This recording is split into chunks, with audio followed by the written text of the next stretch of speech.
ठीक है दोस्तों, इकट्ठा हो जाओ। क्या तुमने कभी एक छोटे से गांव के बाहरी इलाके में बने भूतिया हवेली के बारे में सुना है? यह खौफनाक कहानी आपकी रूह कंपा देगी।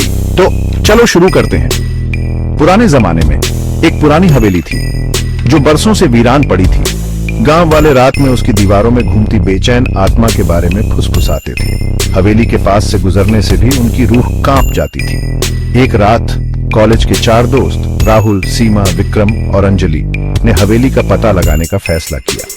वे भूतों की कहानियों के शौकीन थे और उन्होंने उन डरावनी दीवारों के भीतर छिपे खजाने की अफवाहें सुनी थी। जैसे ही उन्होंने अंदर कदम रखा, उन्हें हड्डियां जमा देने वाली ठंड ने घेर लिया।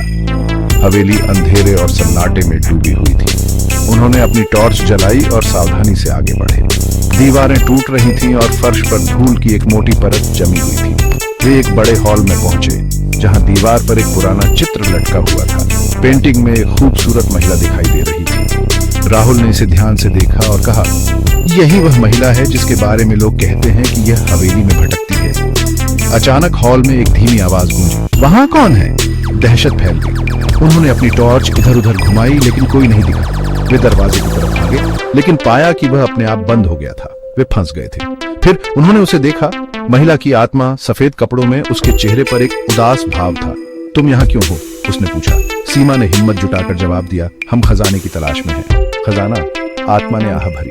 यहाँ कोई खजाना नहीं है। मैं इस हवेली में अकेली हूँ और मैं ऐसी ही रहना चाहती हूँ। विक्रम आगे बढ़े। हमारा आपको परेशान करने का कोई इरादा नहीं है। हम बस ये जानना चाहते हैं कि आप कौन हैं और आप क्या चाहती हैं।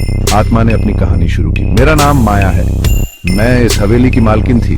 मेरे पति ने मुझे धोखा दिया और मेरा कत्ल कर दिया। तब से मेरी आत्मा यहाँ फंसी हुई है।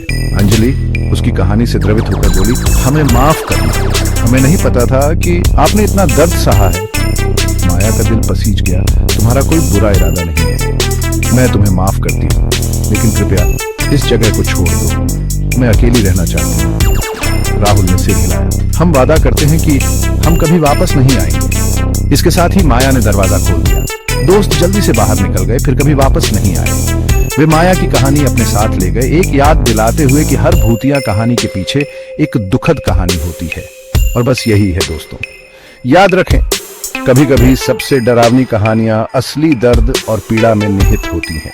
उत्सुक रहें, सुरक्षित रहें और मैं आपसे अगले वीडियो में मिलूंगा।